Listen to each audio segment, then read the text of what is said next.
Heavenly Father, we thank you for giving your Son Jesus for each one of us. It is your love, O Lord, that you sent your only begotten Son for each one of us, so that we who believe in him shall not perish, but have everlasting life. Lord Jesus, the Bible says, as the people, especially the Jews, heard you speak and teach, many believed on you. And those who believed, you told them, if my word abides in you, then you are my disciple. And the word will reveal to us the truth, and the truth will make us free. Lord, we have come to hear the truth. We have come to make corrections in our life, to repent, to confess, and change our lives. Mighty Holy Spirit, you are with us. Reveal to us the truth, that we have an intimate relationship with the Father, with Jesus, and with you, so that your presence will fill us with your love and change our lives forever. You long to have a communion with us, and let your word connect us to you, revealing to us the truth and exposing every lie of the devil. We pray, Lord, that as you teach us, we will apply these truths in our day-to-day life and experience a victorious life that you want each one of us to have. Thank you and praise you for this. In the glorious and mighty name of Jesus. Amen. Let's go to the Gospel of Mark chapter 4 and verse number 1. And Jesus began again to teach by the seaside, and there was gathered unto him a great multitude, so that he entered into a ship and sat in the sea, and the whole multitude was by the sea on the land. And Jesus taught them many things by parables, and said unto them in his doctrine. Jesus began to teach. Some places Jesus was preaching, some places Jesus was teaching. What's the difference between preaching and teaching? Preaching is when a person gives you scriptures by which there is a conversion, by which people begin to believe and they begin to become believers.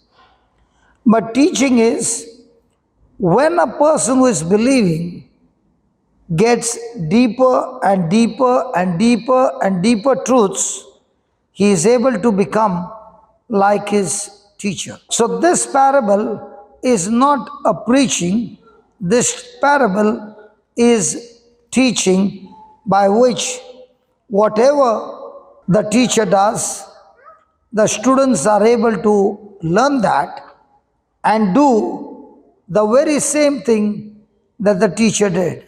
Wow. So when there is a preaching, there is a conversion, but you can't do what the teacher does. But when there is a teaching, then the students are able to become like teachers by disciplining themselves, becoming a disciple. So this afternoon, Jesus is not calling for conversion, but Jesus is calling to become apostles, disciples, so that you also can carry out the same mission like Jesus. See, when a person is listening to the teaching, he gets converted and receives Jesus as his Lord, God, and Savior. But when a person, when Jesus is teaching, or you listen to his words teaching, you don't become a converter now. From the conversion, you become a disciple, an apostle who will carry the same message and do the same what the apostles did, what Jesus did, what the early church did. So, are you interested in being converted, or are you interested in becoming a disciple? So, today's message is for all of us to become disciples. Praise God. Now here is he saying, and he taught them many things by parables. Parables. What's a parable? Jesus taught many things by parables. What's a parable? A parable is like a story, like an example where the secret is hidden. And unless somebody unfolds the secret, the person will see and see, hear and hear, and never understand the secret. So Jesus spoke with parables because those who are seeking will find it. Those who come and sit and hear the parable but are not searchers or researchers will never find the truth, and they will never be able to understand the deep secret in the parable. What Jesus was talking was about the kingdom of God, which cannot be seen, which cannot be touched, but it is real. And this kingdom of God, which is spiritual, he spoke to them giving parables. Means just as you see things happening in the natural world, the system is the same, but how it works is given in a parable. So let us look at this parable and find out how is my life connected to this parable. And if my life is not fruitful and is not full of joy and peace and is broken and shattered, the good news is when you understand the parable, you can change your life completely and start living a supernatural life. Hearken, behold, they went out a sower to sow. And it came to pass as he sowed, some fell by the wayside. Say the wayside. Wayside. Say that again. Wayside. Say that again. Wayside. Wayside. Some fell by the wayside, and the fowls of the air came and devoured it up. And some fell on a stony ground. Say that. Stony ground. Where it had not much earth, and immediately it sprang up because it had no depth of earth. But when the sun was up, it was scorched, and because it had no root, it withered away. Some fell among thorns. Say that, thorns. And the thorns grew up and choked it, and it yielded no fruit. Another fell on good ground. Say that, good ground. Tell your neighbor, he's talking about me. Good ground. Can you tell your neighbor, he's talking about me? The good ground. Can you talk to your neighbor and say, good ground? Say that again, good ground. And it did yield fruit that sprang up and increased and brought forth some 30 and some 60 and some 100. Praise the Lord. Praise the Lord. And Jesus said to them, he that has ears to hear, let him hear. In those days, not everybody had ears. Praise God. Is there anybody here who has got ears? Hello, do you have ears? Yes. So Jesus says, he that has ears to hear, let him hear. Praise God. So do you have ears to hear? Yes. Praise God. Now watch this. And when Jesus was alone, they that were about him with 12 asked of him the parable. And Jesus said to them, unto you it is given to know the mystery of the kingdom of God, but unto them that are without, all these things are done in parables. Now the question is, are you the one who is you or them? If you are the you, then to you is given the power to know the mystery of the kingdom of God. And if you are them, then to you is not given the power to know the mystery of the kingdom of God. They will only look at things done in parables.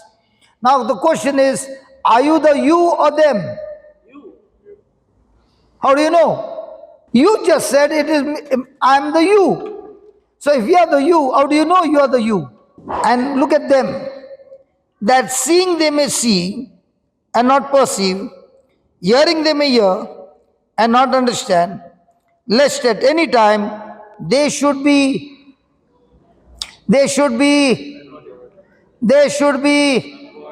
converted and their sins should be forgiven them. So if you are them, then you will see and not understand, hear and hear and not perceive. Praise God. So that you will come in and go back and have no conversion. And as long as there is no conversion, there will be no repentance and the sins will not be forgiven.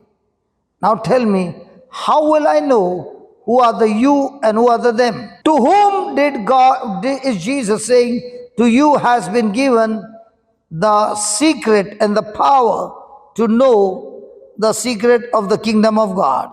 I can see you doing this way. Surely it is you, huh? No, he is not talking to the disciples only. So who are the you? You are 50% right and 50% wrong. You are not complete right. Did you all come to this church? Yes. Are you all sitting here and listening? So to you has been given the power? How do you know? Look at the verse number 10. When Jesus was, can we talk please?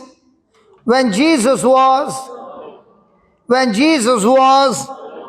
they that were about him with the 12 asked of him the parable. Now there was a big crowd when he started teaching. They heard the parable, and are they waiting there or they have gone home? The crowd is waiting or the crowd has gone home? The crowd has gone home. Only about a 12, what my brother said, and a few of them, others, were there asking the secret of the parable because they did not understand what Jesus said. And Jesus said, those who spend time with Jesus alone, asking him for understanding, to them is given the power to understand the secret of the kingdom of God. Can we all close our eyes and lift a hand and tell Jesus, Lord Jesus, I thank you for teaching me this powerful truth. The Bible says, even though the crowd was there, they heard the parable, did not understand the parable. They went back home. But the 12 and few others waited, and when you were alone, they began to ask you for understanding. I thank you, Lord. I come under the same group. Even though I don't understand, I will wait and be with you alone. And only you, through the Holy Spirit, has given me the power to know the secret of the parable, the mysteries that are hidden are unfolded to me. This power I receive by faith in the name of Jesus. I thank you, Father, for anointing me to understand the Bible in Jesus' name. Amen. Congratulations. Come on. Hallelujah. Because you can read the Bible, and if you don't understand the secret, you get nothing. And here in the 10th verse it says, the power to understand the mystery is not given to everybody, but to those who seek Him and seek Him and seek Him, to them is the power given. Praise God. Now let's go to the parable. Now, what's the difference between the one who is you and them? The one who is you is the one who seeks Jesus. Even though he doesn't understand, he spends time with Him in intimacy and asks Him, Lord, I want to know the truth. But those who are the them, they come, they don't understand, they hear, they go, and seeing they will see and not perceive, hearing they may hear and not understand. There are many people who come to church. They hear the gospel, they hear the sermon, they hear everything. And when they go out, there's no conversion. There is no change. They came in, they went out, their lifestyle is the same. But the ones who understand, when they go out, they are different. Whatever they heard, they will go and practice it. And that's why he says, they should be converted and their sins should be forgiven them. So the more and more you dig into the Bible brings conversion. It can be any kind of addiction. It can be any kind of bad habit. It can be anything, might be under Satan's demonic force and a slave. But yet, when you understand the secret of the kingdom of God, you will no longer live a life of slavery, but you will be forgiven. You will get your freedom. You will be free from depression. You will be free from anxiety and fear. You will be free from suicidal thinking. And you will now be an apostle who is going around and teaching others how to be free. Can we give the Lord a big hand for that?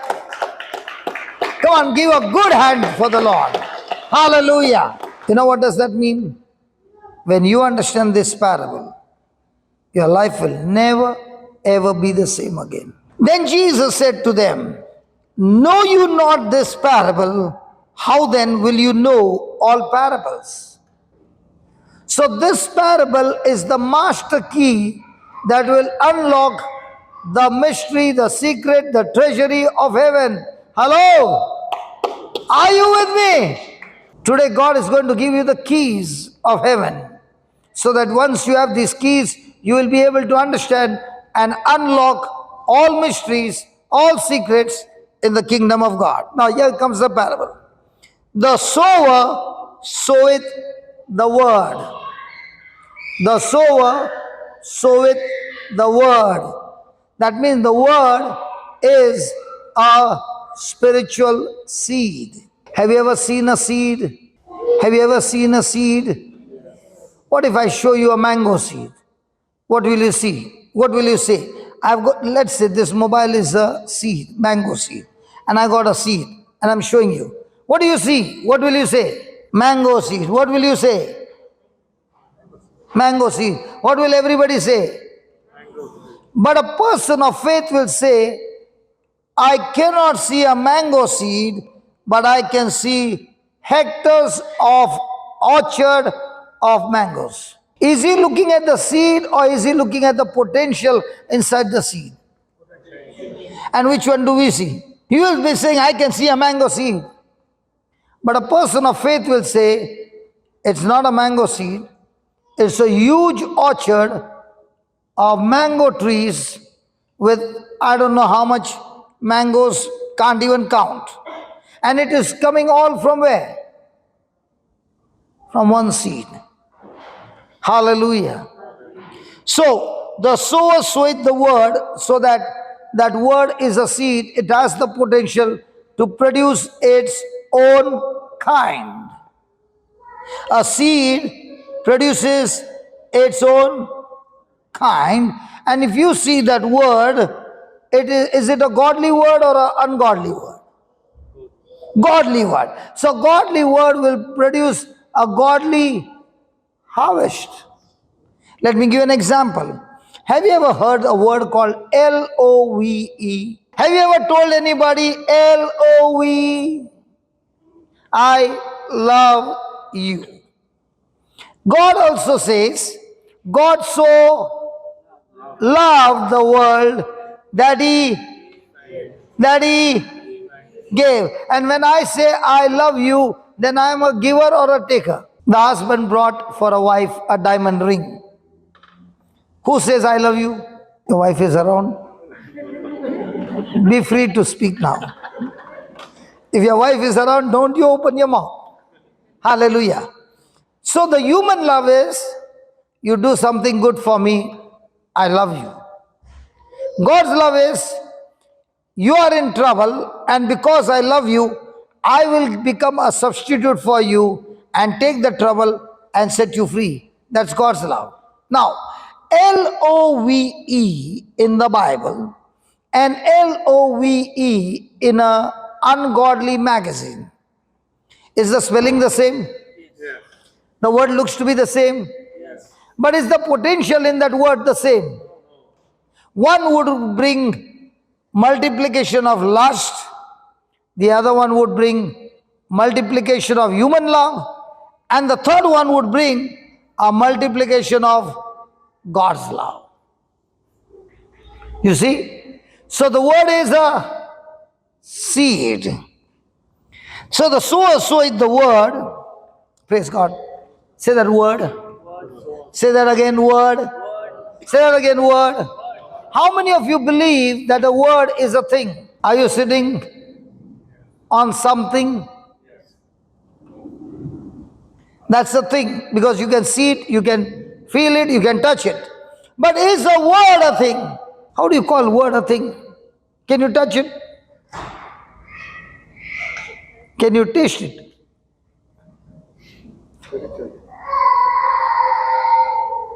Okay, let me ask you. When you talk to somebody, do you ever said this? Come here, I want to tell you some, something or some word. Something.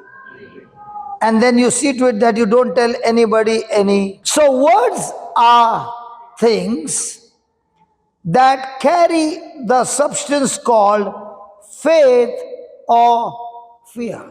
So if these words are carrying God's word or God kind of faith, then the Spirit of God will change that word from a spiritual thing to a natural thing.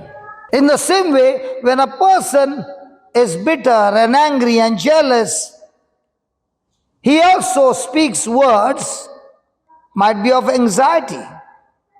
It carries a substance called fear, and now the evil spirit will change that word from the invisible to the visible.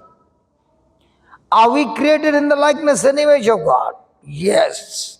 So are we like God? Yes. But are we God? No. But we operate like God, and that's why God has given us the power to speak words. And if I release words of anxiety, I will call self-destruction in my own life. But if I open my mouth and I speak faith-filled words, then that faith-filled words will go into the future and produce for me a harvest of heaven. So can we change our physical situation by using words? Did God create the universe by His words? And it is only when He spoke the word that the Holy Spirit took that word and changed the chaotic situation into a masterpiece, and God said, "It is good." So let's say in your life the things are not so good. And when you look at those things that are not so good, what comes out of your mouth? Good's good or good's not so good?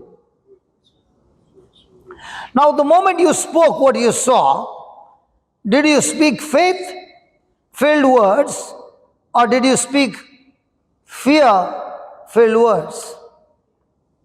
So did you speak godly words or ungodly words? Because Jesus said, His word is a... So in a day you spoke, say, 100 words. How many seeds did you plant? 100. Were they godly seeds? Now when we came here, there were only a few lights on. Does that mean that these lights are not connected, other lights? They are connected. But this brother went down inside and he began to pray to God. And he said, God, please, please send forth your light. Did he do that? Or did he go and switch on the switch? In the same way, God is saying, I have given you my words. All I want you to do is take that word, believe that word, open your mouth and speak it. The switch is turned on. Tell your neighbor to switch on God's word. Which word do you speak at home? Yeah, your words. Okay, you speak your word. But your word is aligned with God's word. So is it dangerous? Because whatever is aligned with God's word is a godly seed, and anything that is not aligned with God's word is an ungodly seed, and an ungodly seed coming out of your mouth will produce an ungodly harvest. You can't plant a mango and believe for a chiku. So let's go ahead and see how to bring in the harvest. And these are they, the sower sowed the word, and these are they by the wayside. Say that wayside. Where the word is sown, and when they have heard, Satan cometh immediately and taketh away the word that was sown in their hearts. How many of you believe you are in the church? And how many of you believe Satan is in this church? How many of you believe Satan is here? Remember, what is he saying? When the word is sown, when they have heard, Satan, come on, look over there. Satan, if you want to learn from Satan something, you got to learn this. He never ever comes late when the word is being preached. He never takes a vacation when the word is preached. He comes immediately. So according to Jesus, is Satan here? Has he come to take the seed away? So what is the use of me coming and planting the seed and he comes and takes it away? The seed that is being planted in your heart, Satan comes and takes it away. Jesus said, is he able to take it from your heart? My sister with a red sweater, I can see you excited about the parable. She is so excited, like, somebody has brought a chocolate for her. Yeah, tell me, you are so excited and I can see you paying extreme attention. Now, is Satan going to come and take the seed away? Is there any use for you coming here and sitting here? So from whose heart can he take it away? You are sitting on the first row, praise God. He can't take it from your heart because you're sitting on the first row. And the one on the back, last row, the seed is already taken away. From whose heart will Satan be able to take it away? Now here's a mama with a baby in arms. Will Satan be able to take from her heart? Can you give me an answer? Whose heart? What is the use of me coming all the way from India and talking to you and the seed is already stolen by the devil?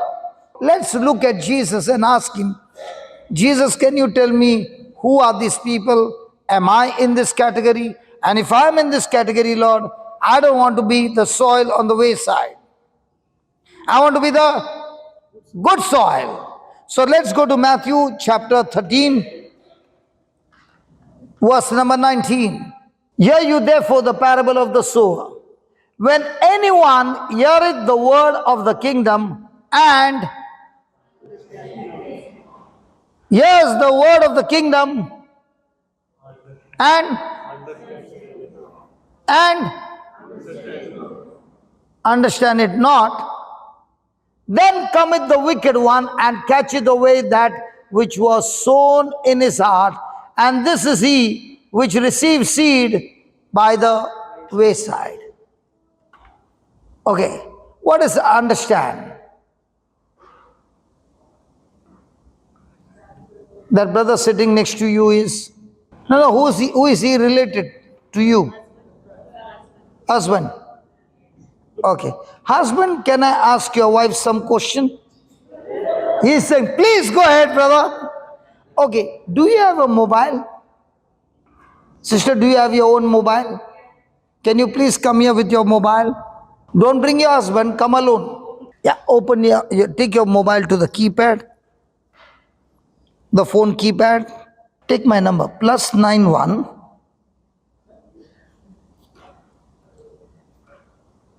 I said plus, not zero. Is she there on the screen? Just see. No, come here. Yeah, +91. How did you plus? It's there. You got a Indian phone or a, which one is this? iPhone? Okay. No, not 00. I said plus. Come on. Press the zero plus. Press the zero and keep it. Hold. Press zero and hold. Okay. Ah. Thanks, guys. Now, what did she say to you? Thanks, Okay, guys. thanks. Many times. But she did not hear me many times, no? Okay. Listen. Now. The moment she got that plus, what did she tell him quickly? Okay, thank you. What did she get? As long as she did not have understanding, what was she saying? My God, my husband brought a phone for me on a birthday and he gave me a phone without a plus. Now, will she get many thoughts? Now, next time I call her and say, put plus, will she be able to do it? Yeah.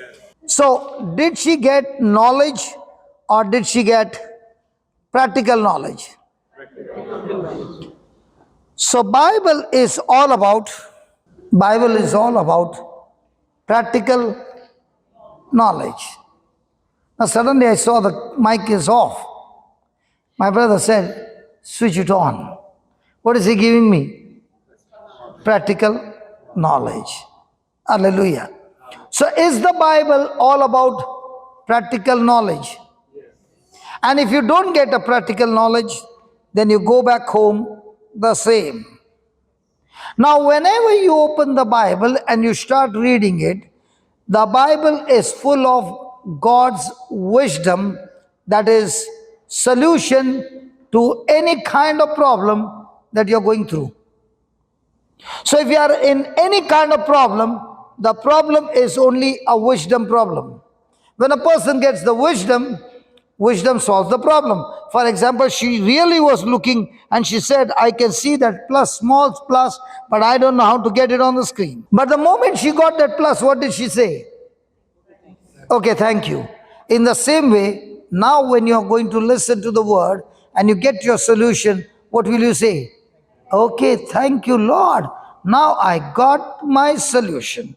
And with this solution, I am able to face the trial of my life and come back victorious. Let me give you an example of understanding. Okay, you are in the office or you are in your family. Somebody falsely accused you, insulted you, gave you an unjust treatment, rejected you, and you lost your job for no fault of yours. And I was the cause of it. How many times will you remember me? Will you remember me or Jesus more? In your sleep, will I come in a dream? Now, by doing all that, will it benefit you? So what's the solution for this? Forget me. Does it happen? Can anybody forget? Come on. Can anybody forget? Now, for example, here these pretty ladies have organized this retreat, a whole gang of them.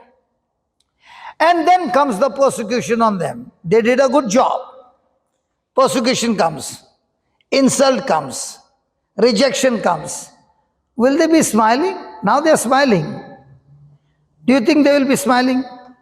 What will they do? Get into depression? Get into hurts? Get into bitterness? Now, when a person understands practically, he begins to apply that and becomes victorious. So let's go to Matthew chapter 5 and let us look at these conditions. They are very common in our life. Has anybody ever gone through mistreatment unjustly? Has anybody ever experienced tremendous hatred for no fault of yours? Has anybody ever experienced false accusation in your life? So what do? 10th verse only. Blessed are they, say that blessed. Say that blessed. Blessed are they which are persecuted for righteousness' sake, for theirs is the kingdom of heaven. Now, if you are being persecuted, rejected, insulted for the kingdom's sake, you are, hello, you are. Now, what's the meaning of the word blessed? Have you ever heard this word blessed? So what is blessed? Are you married? Is it a blessing? Yes. Why are you looking at them? When I ask them, are you married? Yes. Blessed. Okay, do you have a car? Yes. Do you have got a job? Yes. Do you got good health? Yes. Do you got children? Yes. Isn't that blessing? Yes. Now, all that you say is a blessing is not a blessing. Blessing is the root that produces all this fruit. So if I am blessed, then this fruit will come by default. And if I am cursed, then even if I have got all these things, they will become, Fizzle out. it will fizzle out or it will be changed into destruction. Now, the Bible says in Genesis 1, verse 28, and God,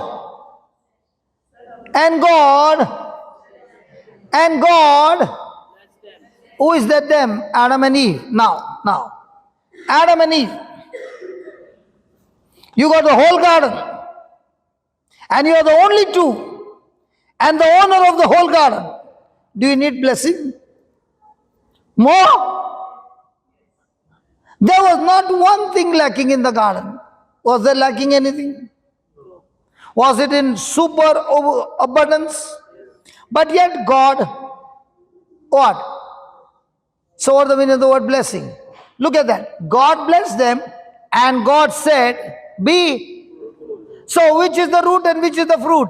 God blessed them and therefore they are able to produce the fruit. So when the blessing is there, you will be fruitful and multiply and replenish and subdue and have dominion. Praise God. So now my question is, when somebody comes and persecutes you, is it a sign that you are blessed or cursed? So why should you cry? If you have the understanding, then will you be rejoicing or will you be crying? So the next time somebody insults you and tells all wrong stories about you, are you going to listen to the stories and cry, or are you going to go and start dancing?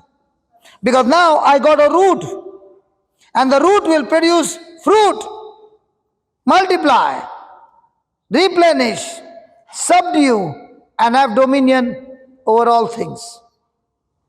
So are you the people who are blessed or cursed? So now when somebody comes against you, will you respond that you are blessed, that's why it's coming against you?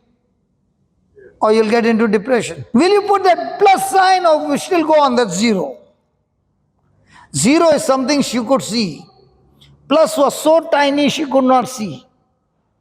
And that's why she was believing which one? Zero or plus? So in the same way, when you're persecuted, what can you see? persecution, or the secret that God is talking about? Blessed are you when you are persecuted for righteousness' sake. Which one are you seeing? Yeah, 10 and 11. Everybody's eyes on understanding. We are reading for, hello, we are reading for understanding. If you understand, Satan cannot take this seed from you, from your heart. Okay. Blessed are you when men shall revile you, persecute you, and shall say all manner of evil against you falsely for my sake. When this happens, call up your intercession team, call up the parish priest, call up everybody, and cry on somebody's shoulder, and that person will say, it's okay, everything will be all right. And you cry and you cry. And you fast and you cry and you cry and you cry, and blessed are you. And especially when there is a bad name given to you from the in-laws, you got to cry loudly. And when your neighbors come and put all kinds of written documents against you, now you scream and you cry. What do you do when such things happen? Look at what Jesus is saying. Give me the 12th verse, Baba. What? What? Rejoice and be exceedingly glad, for great is your reward in heaven. Shake your neighbor and tell your neighbor, that's about me. That's written about me. Nobody wants to shake. You know why? Do you rejoice or do you sit and cry? If you are in your house and you are dancing and screaming and yelling and everybody is asking you, what happened to you? Why are you so happy? Is it today your birthday or something? No, I just got a report of false accusation. I just got an insult on my call. I just heard somebody giving me all kinds of galleys not found in the dictionary. And I am rejoicing because Jesus told me if I rejoice and I forgive that person and bless that person, there's a great reward. So how many rewards have you already missed? I know you are Goans. That's why you can't get the reward. Because Goans are always peace-loving people. Praise God. That's why there is no opposition, there is no persecution. Come. Goans, praise God. What do they say? Goans are jolly good people. Have you heard that? So when they are already jolly good people, who will come to break their jolly good? Hello, do you get a chance by somebody coming against you? So from now on, how are you going to respond? And not only that, when you rejoice, great is your reward in heaven, and so persecuted they the prophets which were before you. Oh my God, I came to know that I am a prophet of God. How do you know you are a prophet of God? Because there's persecution. I'm not saying, God is saying, I'm a prophet of God. Did you get understanding? Yes. Now will you go home and do the same? Now when you are going to leave in the evening, are you going to go dancing on the way? And somebody say, when you came into church, you were so sad. And now when you're going back, you're going so much. Why are you doing that? Because I just found the truth. The devil wanted me to be depressed. The devil wanted me to curse them. The devil wanted me to be bitter and go on drinking the poison with my own mouth. But now I've learned to give that poison to Jesus and dance because the good health has come. Good health has come in everything. I'm lacking in nothing. Oh, you don't look to be happy. Let me give you another example. Go to 1 Peter 3:9. Not rendering evil for evil or railing for railing, but on the contrary, blessing, knowing that you are thereunto called, that you should inherit a blessing. So now the question is, you are a good person working in the office, and they have framed you, insulted you, done all kinds of evil to you. What will be your response?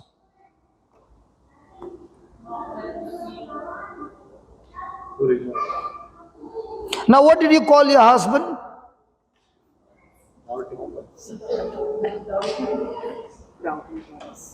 What did you respond? So, how is your husband now? No, I want to hear it from her mouth. Is he your blessed husband or a doubting Thomas? Very good. You see, the understanding. You got the real understanding. Now, can Satan take that seed away? No. When somebody comes against you and you bless that person, you pray for that person, you speak good about that person, you go out of your way to do something good for that person, the Bible says you are called for that. Are there any Christians? Can it be possible? Can it be possible? There is a small argument going on the road. One car has just scratched the other car, just scratched. I'm talking about India, not here. Can there be possible? Yes. And that person is coming out of the door, out of the car and giving all kinds of bad words. And is it possible that same car has got a rosary? Is it possible the same car has got a cross? Is it possible that same car has got Jesus loves you and forgives you sticker?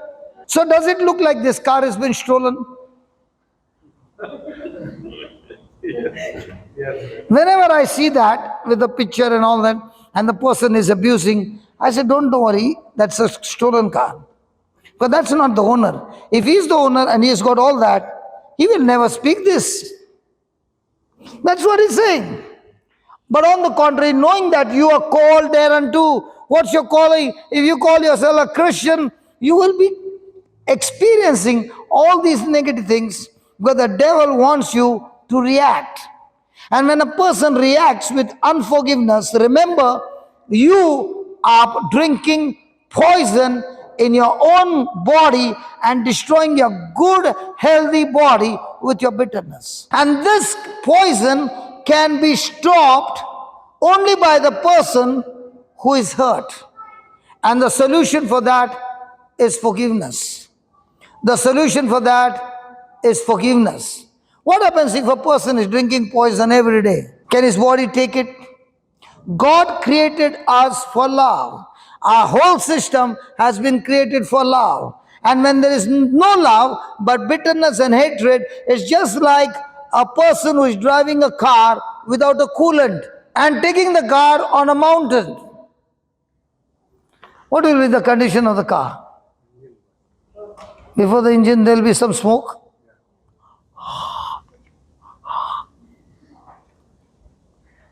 Ask your neighbor, how is your engine? What is the neighbor saying? If you are bitter, see, listen, my friend, I can put a beautiful mask, I can look good, I can put colors, I can do all those things. But if I've got bitterness in my life, the end result is self-destruction. Whoever you are, you can be a leader, you can be a preacher, whoever you are, if you got bitterness in your heart, the end result of that bitterness is extreme self-destruction. And the only way of escape is to be quick to forgive that person. That's why he says, if you say you are a Christian, remember, these things will come against you. And when they come against you, and if you choose to forgive them, the good news is you shall inherit what? And blessing is what? The root that can produce every good thing from heaven in your life. So how much of inheritance have you been losing? Why do you pray when you got a neighbor who's screaming at you every day and night? And you're saying, God, get this man out of this place. And this colleague in my office, Lord, can you just give her a transfer? And if you can't give her a transfer, at least kill her. But remove her out of my life. God is saying, I've kept her there so that first thing, you shall inherit more blessing. And this person is in the office to build your character. Okay, let me put you an example. Did you brush your teeth today? Yes. Yeah. Did you use the toothpaste? Yes. Did you open the cap Yes. of the tube? Did you press it? Yes. Bottom, middle, up, Bottom. bottom. Did the paste come out? Yes. Tomorrow morning, you take the same tube, put it on the floor, and stamp it. What will come out? All. So also in your office, when somebody comes and squeezes you all around, what will come out? Don't tell me paste, please. What will come out? Extreme love, extreme blessing, extreme forgiveness. Great is your reward, and it's time for you to experience inheritance from heaven. Which one is better, leaving Goa and coming to earn pounds, or getting an inheritance in Goa? If husband and wife are married, no, husband and wife, married husband and wife, one has got a Portugal passport, the other one has got an Indian passport. Tell me why? Inheritance. Smart. If I take that passport out, my inheritance is gone. And that's why I don't mind keeping my Indian passport. What about the passport of heaven? When you walk in love, you are a proof that you are a heavenly citizen. Now the next time the battle begins, now let's say, now the seed is planted. Do you think Satan is going to keep quiet? He's going to come after the seed. And now when you're going by train and somebody gave you a dhakka, इधर तो train में धक्का लगता है? नहीं, हमारे India में तो बहुत है. Okay, somebody came and pushed you. What comes out of your mouth? Now what will come? Thank you, Lord. I'm just getting a reward. Thank you, Jesus. It's okay. It's okay. It's bleeding. No problem. Thank you, Jesus. I love you, Jesus. Now I understand, Lord, the way you love me, I'm supposed to love this person. Now, did you get understanding? Now, can Satan take the seed away? No. So, have we passed from the first soil? Ask your neighbor, are you still there in the first soil? Ask your neighbor. What is your neighbor saying? No, praise God. Let's go to the second soil. Mark 4. And these are they by the, we finished that, 16. And these are likewise which are sown on stony ground. Say that, stony ground. Say that, stony ground. What's the meaning of the stony ground? Have you heard that word, stony heart? Have you heard stony kidneys? So what's a stony heart? A heart full of bitterness. A stony heart is a heart full of selfishness. Is only concerned about self. Now, this person who has got a stony heart, when the word is sown on a stony ground, who when they have heard the word, immediately, say that immediately, receive the word with, now let's say you are gone from UK to India, okay? And you went to a retreat center on a trip for 1 week. When you come back, how do you say? Hi, praise the Lord, hallelujah! Hallelujah, hallelujah! For how long? You never saw anybody like this. And then after 1 week, hallelujah. Then next week, after that. So, just because you receive the word and scream loudly, hallelujah, does that mean it's a good soil? So, who is the person who is from the good soil? Stony heart. Don't give the answer. Who are the ones who are from the stony ground? Sorry? I can't get your words from there. Can somebody help me what they are saying, what she's saying? Huh?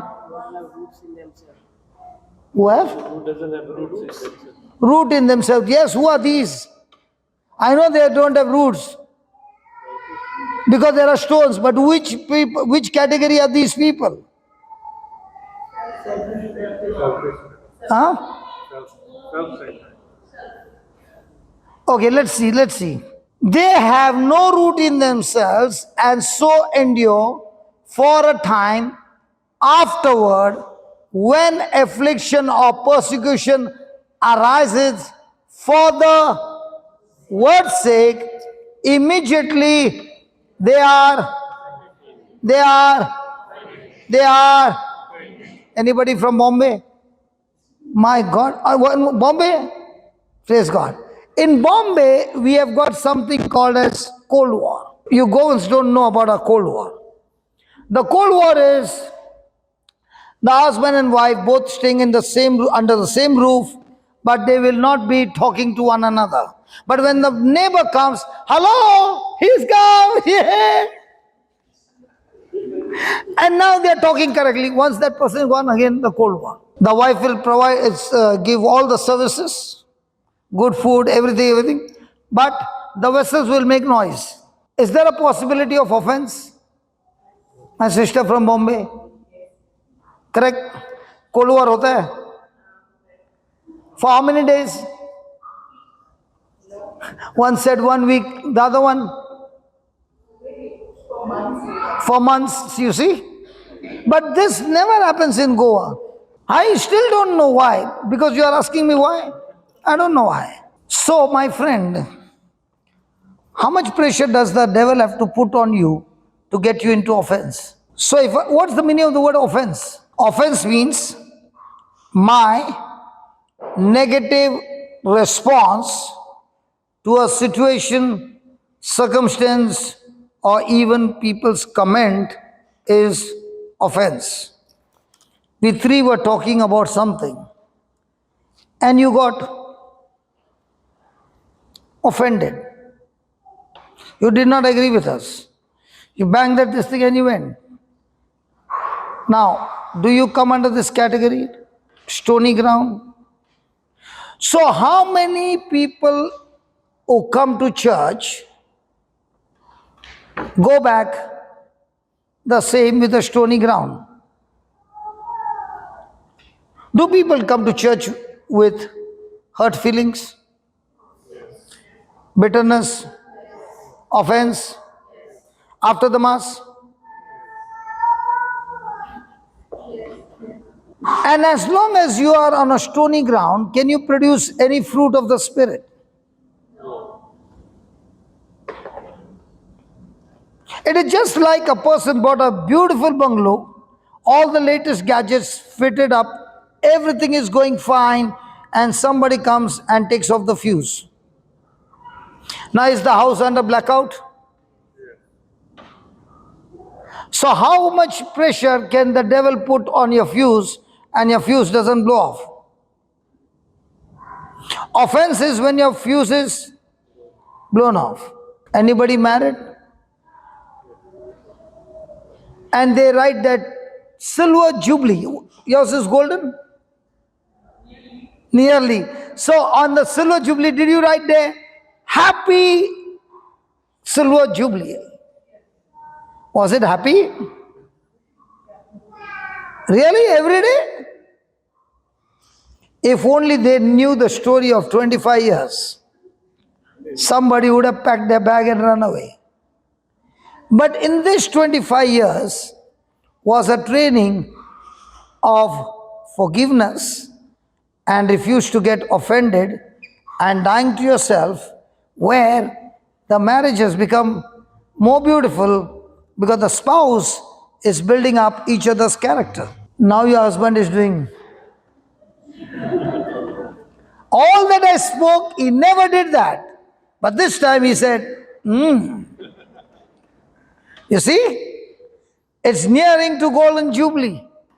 And in that Golden Jubilee, there were so many times the storms were really going to uproot that relationship, but dying to yourself, refusing to get offended, things began to change. And now, when a couple has gone into the Word and living with the Word, praise God, that marriage has become so beautiful that both will say it was never so beautiful even the day we got married. Why? Now that love is not much on the physical or emotional, now it is more about spiritual, and when the spiritual love has got mingled together so much that it cannot be separated. And that's what the Lord says.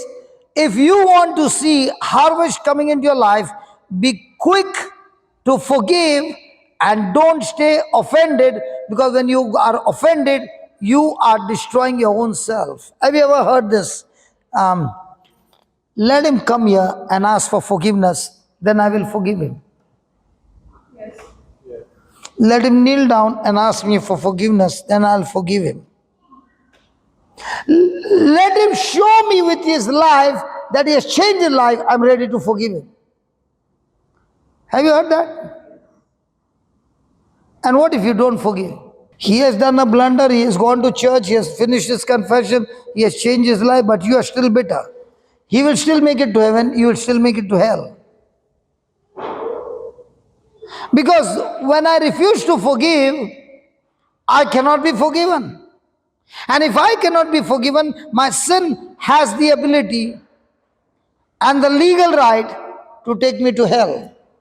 So forgiving somebody is my advantage, or not forgiving somebody is my advantage. So do I need to take it to the next day?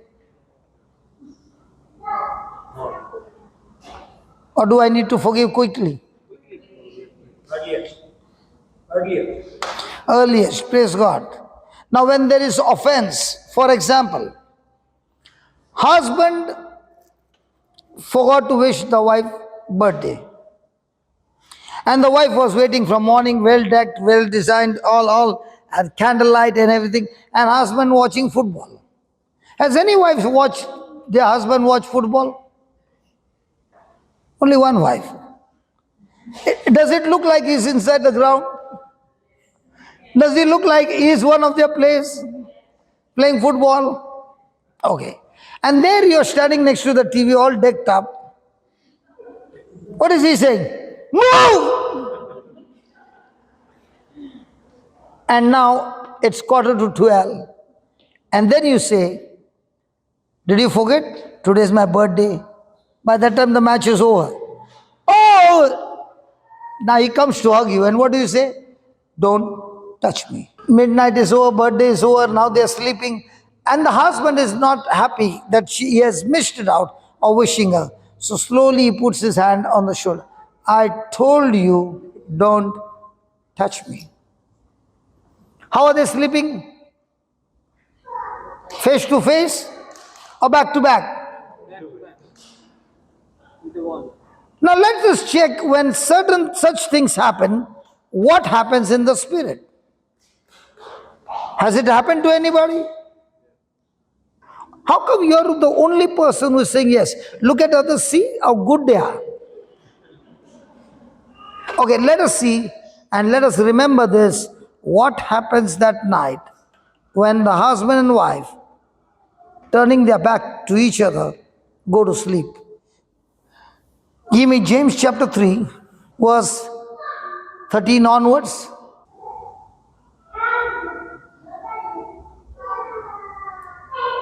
Hallelujah. Why is he doing it purposely?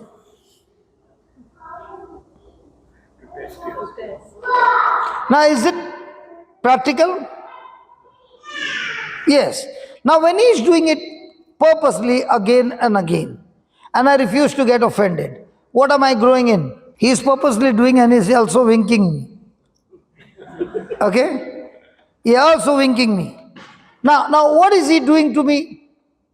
Trying to cause me into offense. But I refuse to get offended. What's happening to me now? What's growing in me? Patience. And remember, patience will always take you to victory.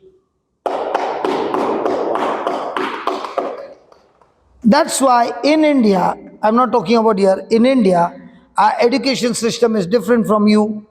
When the exams are close at hand, all the husbands will behave perfectly. Because the child might be in 4th standard, but the mother thinks she is studying for his doctorate. And the pressure on the mom will be so much, and if the husband at that time, the whole fuse goes off. Praise God, doesn't matter. Because I would understand when the pressure is too much, I began to understand it's exam time. It looks like the mother is appearing for exam, right? And the child comes with 94% person. The mother will look at the report and say, what happened to that sixth person? The child is saying, Mommy, sorry. And if the child has to ask Mommy, Mommy, tell me how much did you get? Mommy will faint. Hallelujah. Thank God they don't know where we were. Who is a wise man and endued with knowledge among you? Let him show out of good conversation his works with meekness of wisdom. But if you have bitter, envying, and strife in your heart, glory not and lie not against the truth. Now, has anybody ever got bitter with somebody? Yes. Anybody got into strife? Yes. Anybody got into envy and jealousy? Now he's saying these kinds of thoughts are not godly and they don't come from God. They come from the evil spirit. They come from the lies of the devil. And these thoughts, when they are entertained, the person takes that step of action. Why does a person say something? Because his mind is captivated by those thoughts. Thoughts are spiritual, but the spiritual thoughts have control over the mind which is spiritual. And the mind which is spiritual has now control over the brain, and the brain has control over the whole system. So if I want my brain to operate according to God's word, then I have to deliberately speak out God's word that will produce godly thoughts and godly feelings and emotions. So it's saying, if you have bitterness only in your mind, envy in your mind, strife in your mind, that will affect your heart, and from your heart will come words which are extremely poisonous and bring self-destruction in your life. And then he says, this kind of wisdom descended not from heaven, but this wisdom is earthly, sensual, and devilish. Now, the husband and wife are lying down on the bed and they are back to back. What is the wife full of? Bitterness. So, where is this wisdom coming from? Devil. Husband, he is also now bitter because he tried his best. He said, don't touch me. He is also angry. So now, how many people are sleeping on the bed? So the whole night, both of them slept with whom? And when she gets up in the morning, what is the condition? Migraine, headache, backache. And very important, if she continues, don't be surprised, arthritis as well. Joint pain, all that pain because of getting into bitterness. Is it devilish? So, if a person spends 1 week in Cold War, who's talking to you? And if 1 month Cold War, who's talking to you?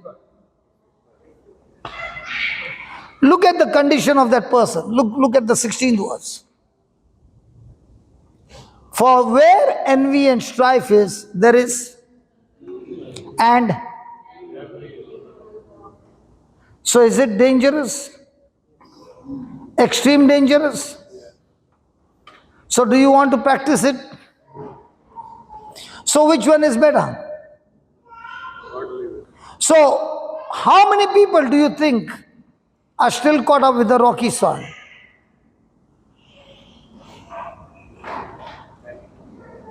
Hello?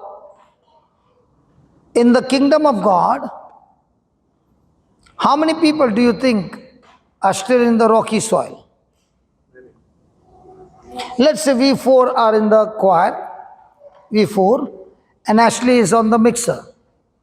Okay? Now, Savio is going to sing. He is in the guitar, I am in another instrument, you are in another. And purposely, Ashley, who is on the mixer, keeps the guitar very low. And he's singing. Now what happens? We two are singers. What happens? Your mic is louder than mine. Can I get offended? Hey, can I get offended? But I'm singing praises of whom? Can we talk, please? And every time Ashley will give you the best mic. And Freddie, who's on the scriptures, will purposely do like this. Now, when people are about to sing, he'll change the paragraph. And then he'll say, at the end of the mass, everything is over. I was just testing on people, how many got offended? And were you the one who got offended? Now, what is he helping me to build up? Patience. In the kingdom of God, it's not how many scriptures you know. It is how much of patience can you endure in the days of your battle is called as a matured person. And you all are from Goa, you know about inheritance. Can a child get inheritance before maturity? So if you're caught up with offense, are you a mature person? No. The property is yours? Yes. But are you the owner of that? No. Because you have been missing out your maturity. So in the kingdom of God, unless you become matured in patience, can you get the inheritance? Can you touch your neighbor and ask your neighbor, is he talking about immaturity? Is it you? My God, not one of them are asking. Hallelujah. Now tell me, in our everyday life, are we the matured Christians? For silly thing, can we get offended? And if we are offended, have we lost our reward? Have you lost our character? Have you lost in maturity? Have you lost your inheritance? So will you ever be able to bring out the good fruit? It's like a game of chess. The devil comes and says, I'm going to get this person into offense. And you're saying, I'm going to see to it that every opportunity comes, I'm going to respond with love. What is the final outcome? The final outcome, if you want to know, just check the life of Joseph in the Old Testament. He was a man of love, forgiveness, and extreme patience and endurance. What happened? He became the governor of Egypt. God has got great, mighty position for all of us. But before he can take us there, he wants to build our character with test after test, test after test, test after test, so that we will be well equipped. When we reach there, we can be a blessing to those under us. In UK, do they have exams? In UK, education, do they have exams? Do they need to pass, or they give you some grace mark and they pass you? They have to pass with their potential. Praise God. Christians are the only ones who don't pass the test, but they go to the principal saying, please promote me to the next class, bless me. And then if the prayers are not answered, then they tell everybody, shake the storms and put the storm, let's shake the heaven. We'll see how he's not going to bless us. Do you need God to bless you? He has blessed you. All you need to do is pass the test. Can you tell your neighbor, please pass the test? Might be your neighbor is sleeping by now. Can you tell your neighbor, please pass the test? And the more and more tests you pass, the more and more is your reward. So the next time if somebody is troubling you, please don't pray, God, get this person out, but say, God, please help me. You have equipped me. Help me to use your wisdom so that I pass the test.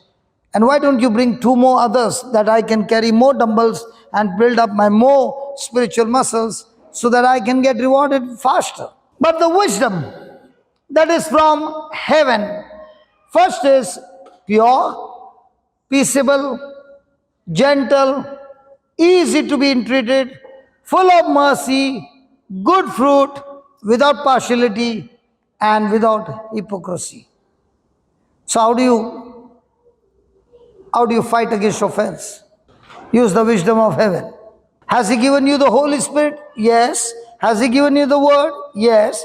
Does the Word have the potential? Yes. So are you the one who's going to do, or the Word in you is going to strengthen you to do the Word? See, if you are trying to do it with your own power, you will surely fail.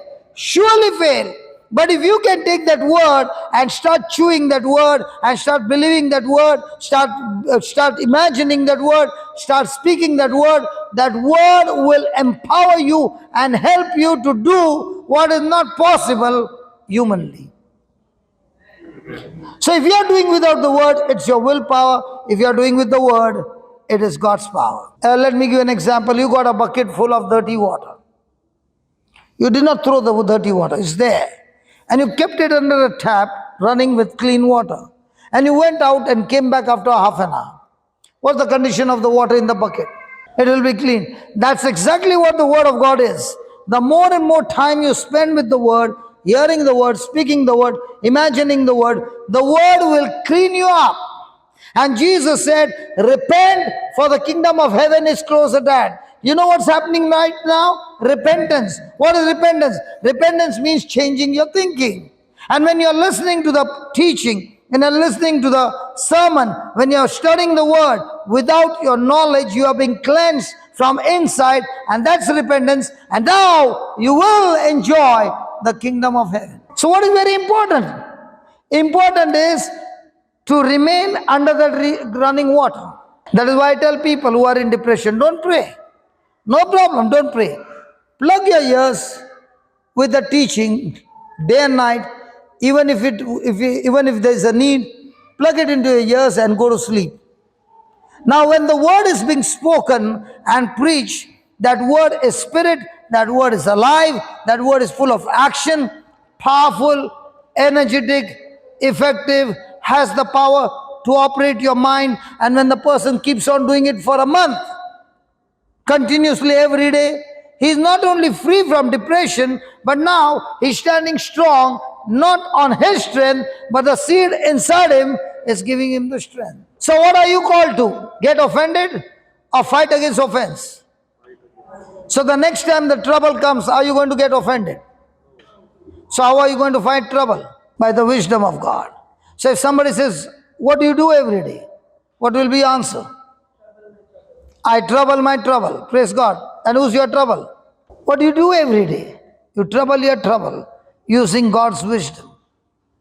And the more and more you use God's wisdom and trouble your trouble, praise God, you become a champion in troubling your trouble. And now you're so much a champion that you're looking for people who are in trouble and going and teaching them how they can trouble their trouble.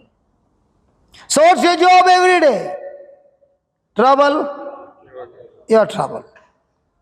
Praise God. Now let's go to the third soil. This time let's see what my friend is going to do for us. We finished with the wayside.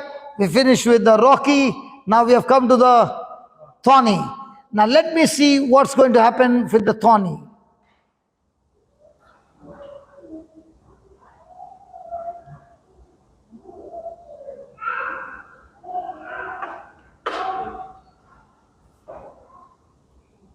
Did I put pressure on him? Now was it?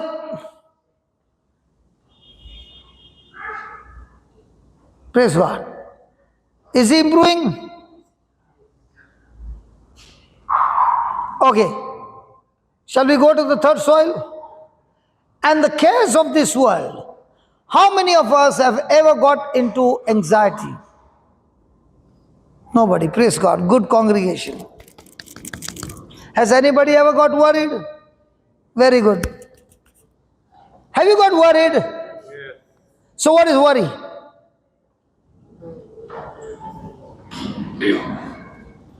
Have you got worried? You had a small baby, now you got a big baba. Tell me, are you worried? Yes, what's worry? How will be my baba's bride? When will I become a grandmother? Come on.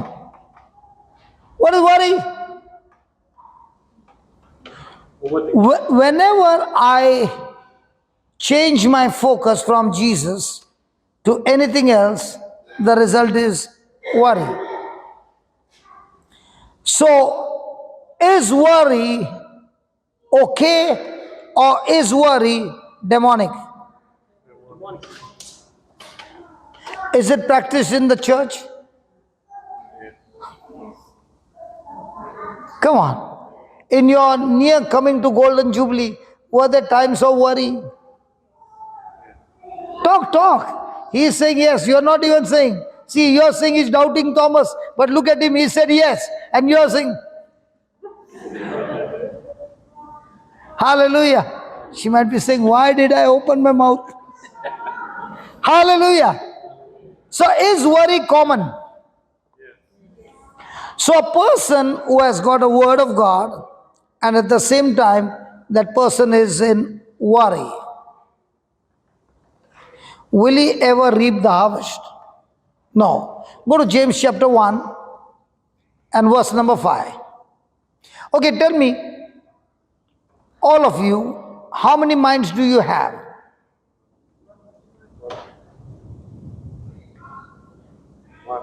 One mind. Steffi, one mind. One mind. One mind.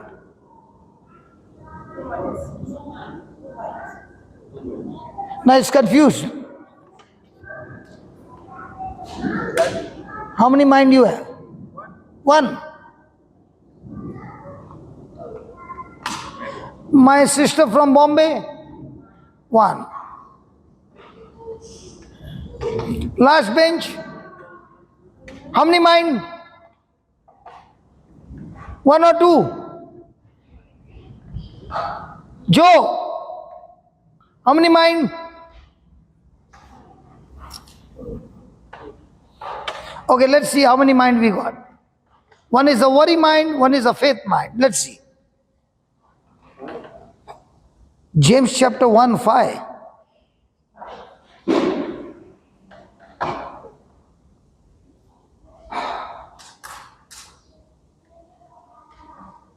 If any of you lack wisdom, if any of you lack,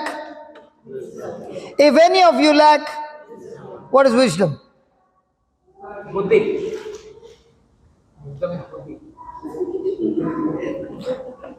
5 marks question. You can't write buddhi.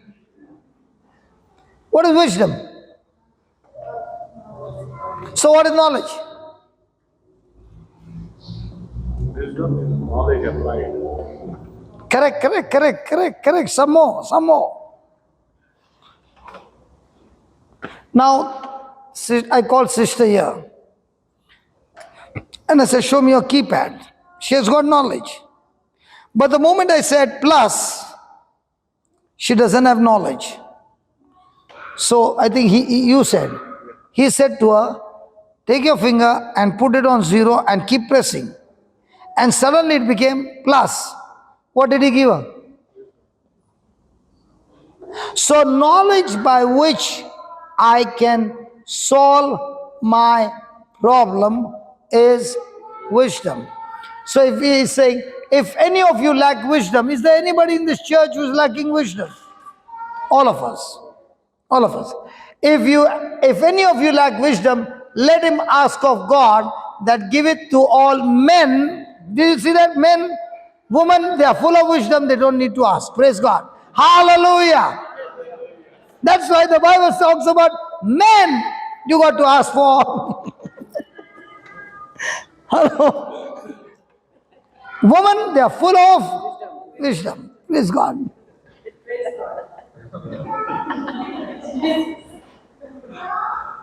If any man, if any of you lack wisdom, let him ask of God that give it to all men liberally and upbraid it not, and it shall be given to him. Can we close our eyes and make a prayer and say this? Lord Jesus, in James 1:5, your word says, if there is anyone who is lacking wisdom, let him ask of God, and God give it to all people men and women, generously, ungrudgingly. And I thank you, Father. Right now, I'm asking you for wisdom. And you said, whatsoever you desire, when you pray, believe that you have received it and you shall have it. I thank you, Father, for filling me with your wisdom, with your knowledge, with your understanding. I receive by faith in Jesus' name. Amen. So what should be my prayer every day? Ask for wisdom. What should be my prayer every day? Whenever I'm facing a trouble area or stormy weather or whatever is coming against you, what's the first thing you need to ask? Okay. But let him ask in faith, nothing wavering. For he that wavereth is like a wave of the sea, driven with the wind and tossed. Now, are there times that when you made a prayer, you were like the wave moving this side and that side? Sometimes yes, sometimes no. Come on, when you ask for prayer. So were you worried? Were you also having faith? Were you also having fear? Were you also confused? Then what happens?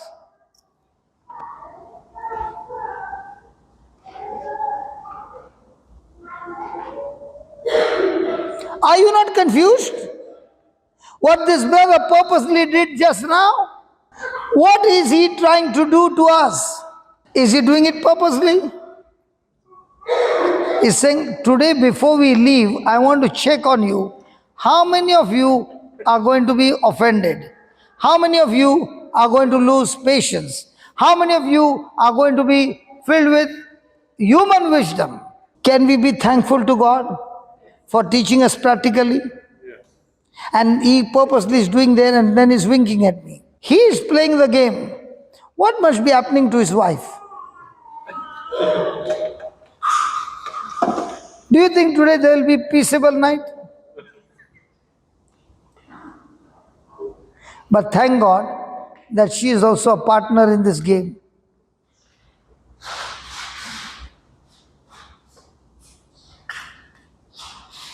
Can I ask you a question? Is this brother doing it purposely? But can we judge him?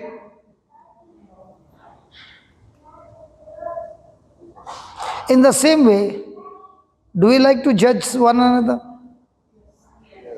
And remember, whenever you judge somebody, you can never love that person. That's why God sent his son into this world not to condemn. If he is loving, he cannot condemn. He loves us. And that is why with his love, we are able to love one another. Hallelujah. Enough. Now no more practice, okay? No more trial. He said, give me 1 or 2 more chances. Isn't he teaching us practical?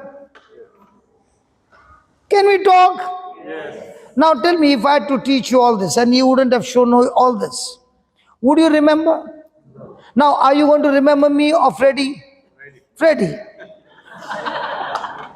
Because you're going to say, Freddie did many things in the church to push me, but I, with this brother, kept fixed and we said, God bless him.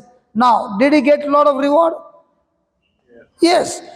Did you get a lot of reward? Yes. What the devil tried for evil, God turned it for good. Hallelujah. Hallelujah. Praise God. But let him ask in faith. You know what? I just remembered. He is the one who is going to take me to the next meeting.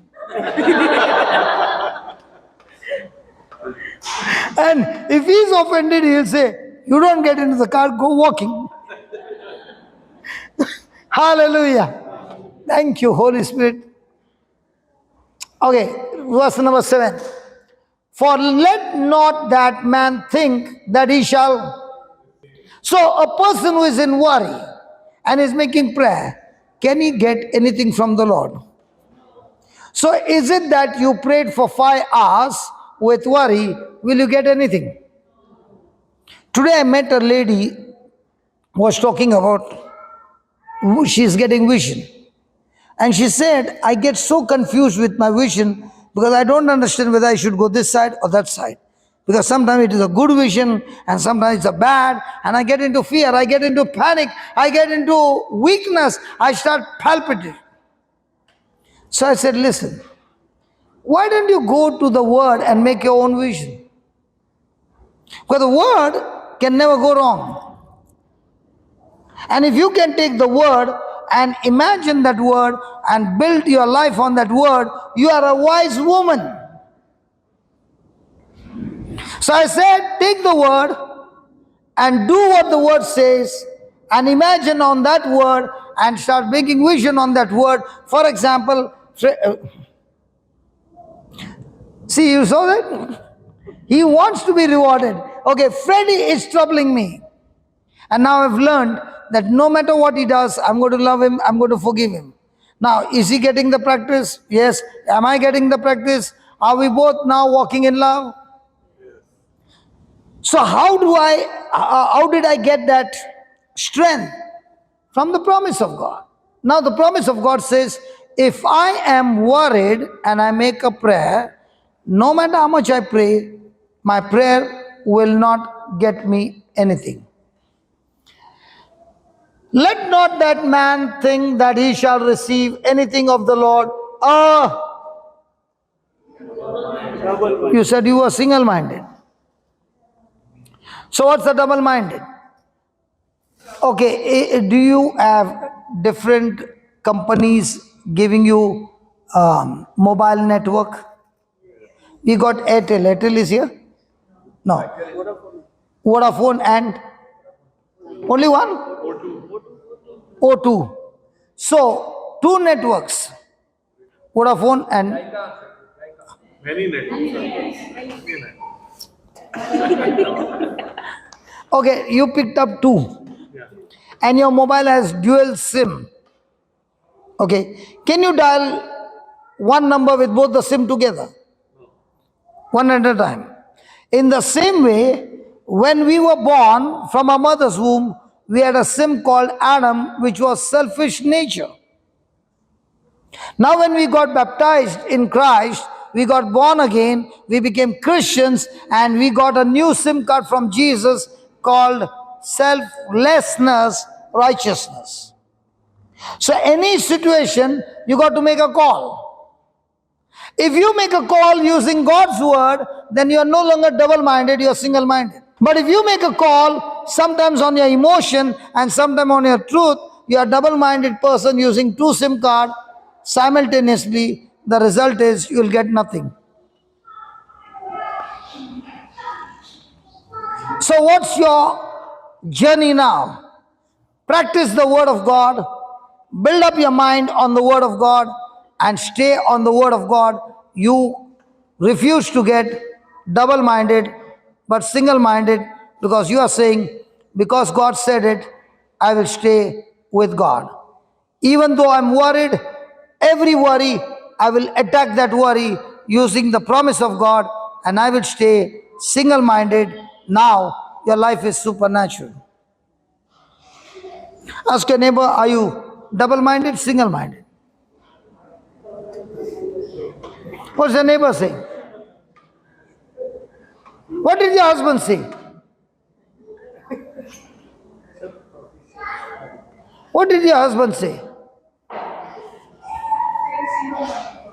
And what did you call him? Now do you see what you called him was double-minded? But he's saying, no, I'm single-minded. If I was double-minded, you wouldn't have been sitting next to me for 50 years. Because he is single-minded, because he is single-eyed, he is full of light, he stays on the light, not in darkness. Hallelujah. Hallelujah. So are you people of worry? Then you got lost. Second thing, thorny soil, yeah. Let's have a test. Thorny soil. Freddy is checking the quality of our soil. Here he goes.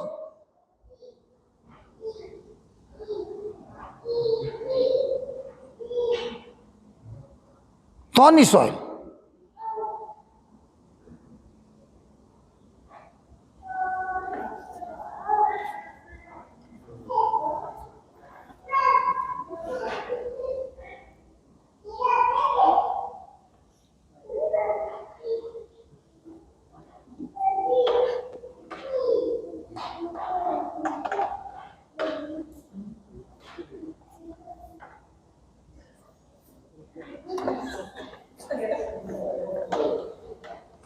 Did I say anything? But is his action moving up and down? He'll say, next time when I preach, I'll put you on the laptop and I'll teach you a good lesson.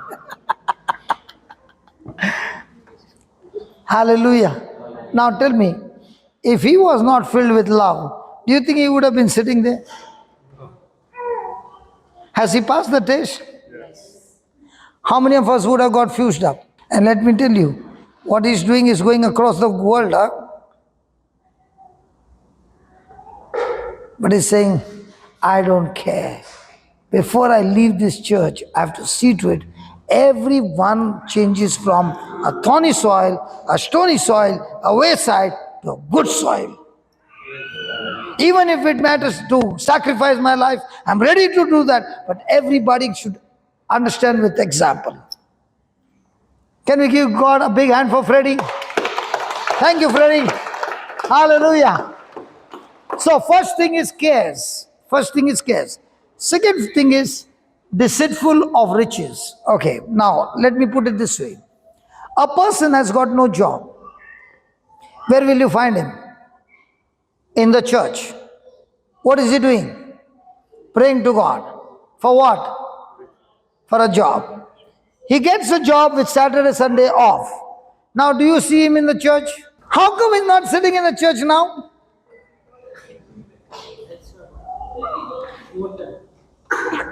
Absolutely. They are giving me overtime and they're paying me double. So now where is he? So can it be possible that a person gave his life to Jesus, got out of lack of understanding, got out of offense, got out of cares? Can he get caught up with the deceitful of riches? You know what's the devil's job?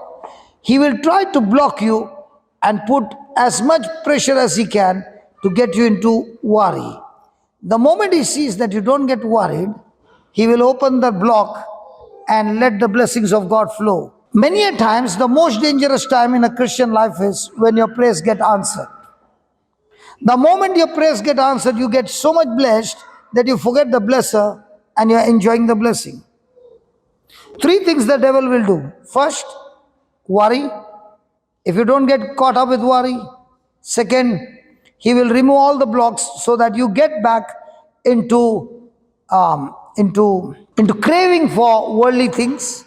And if you don't get caught up in these two, then he knows one third one he can get. For example, you and I are in the boxing match, okay? And this hand of mine is injured. Somebody comes and says, this hand is injured. Where will you go for? Why are you trying to injure that hand? You're already in pain.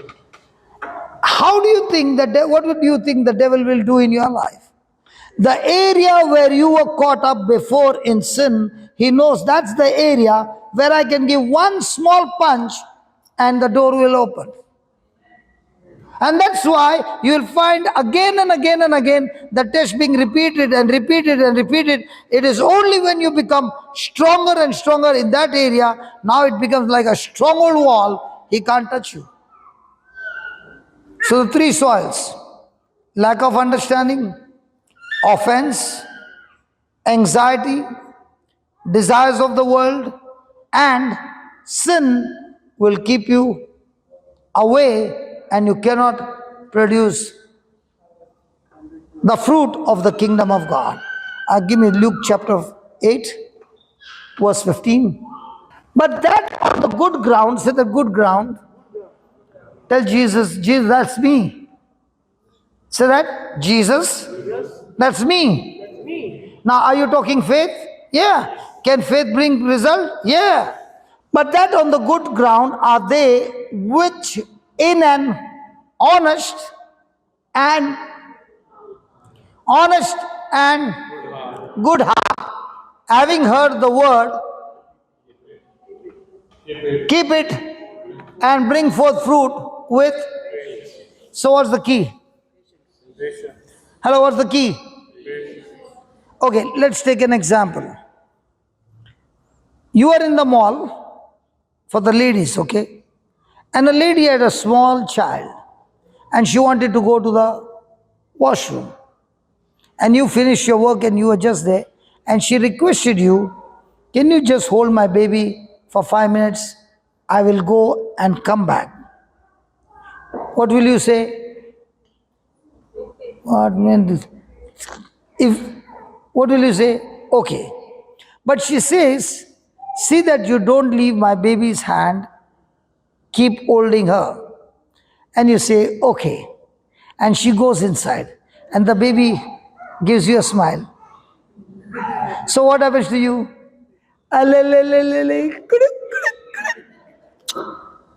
The baby is gone. Now the baby starts running. What will you do? Huh? Run after. Imagine you running in the mall, the baby in front, you behind. And the baby is dodging. And she says, catch. You are saying, catch. And she goes between the legs and you're running. And somewhere after 2 minutes, the baby is caught. And the baby is handed over to you. Now are you doing kitty? Do you want to do that?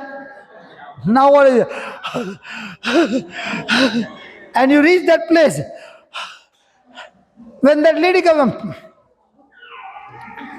and you hand over the baby. Did my baby trouble you? Does the mama know what the baby did? But then the baby is going with the mama. In this 2 minutes, how much have you run away? Now what are you thinking? How does this mama handle this baby? I could not handle for 2 minutes. You would have come across so many mothers who have so many children, which is so difficult. And yet you see that mama, full of patience, full of endurance. And was she born that way? Was it love that changed her? In the same way, in the good soil, love in you will make you endure and grow your patience. And these are the only ones who will produce the fruit of the kingdom of God. So the level to which your patience, when does the patience grow? Patience will only grow under trials. No trials, no patience. When your faith is being tested and you are about to quit, patience will come and strengthen you and keep you going and not allow you to quit. For example, a person made a prayer by faith. What does faith do? Faith opens the windows of heaven for you to receive. But there are blocks which is stopping you from receiving what God has promised you. And you're about to quit. You are saying, enough, I can't take it anymore. Patience comes to your rescue. Today, if you have not achieved anything in your life, it is only because you lost your patience. Example, somebody wanted to learn cycling and the person fell down. It hurt the person. Now the person is saying, even if it hurts, I'll pick up the cycle and still go and still go. You got many hurts, but you never quit. What did patience do? Patience helped you to achieve.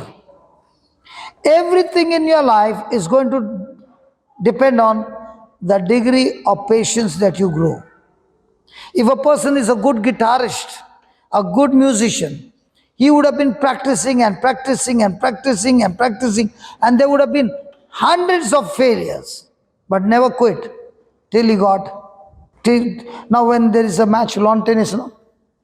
You see, no? Now, that person, how much does he run? That same racket is handed over to you. Will you win? So what's the difference? Yes, practice patience. Yes, practice the same strokes over and over again till he mastered. And the Bible is all about those champions who are weak like us, who did many mistakes but never lost their patience. They kept practicing and practicing until they were champions. And if there is anybody who is saying, my life has been miserable, brother, I've done so much wrong in my life, how can God ever think of blessing me? I want to tell you, my friend, Saul killed so many Christians, we don't even know the numbers. And if Jesus can forgive him and bless him and teach him and make him an apostle, that even after he's dead and gone, we still read his letters and we are still blessed. God wants to tell you, no matter what has happened in your life, or no matter what is happening now in your life, if you can take those seeds from the Bible, they are God's seeds having God's potential, God's life, and if you can apply them in your life, day and night, you'll come out with flying colors. When I started my life with Jesus, I was in the gangs, I was in the clubs, I was, you name it, everything sinful. There's nothing good in me. When I began to plant these seeds changed my life forever. Let us close our eyes. You have heard the word. I want you to talk to God. He can hear every whisper of yours. Please don't talk to him in your mind. Talk to him using words coming out of your mouth. Words have power. God never spoke the word in his mind. He spoke the word out of his mouth. This is the anointing time. This is the miracle hour. You have heard the word. You have been given the understanding. Now it is your turn to respond with words coming out of your mouth. What is your response to all that you heard? Loving Father, we thank you for giving us this deep understanding.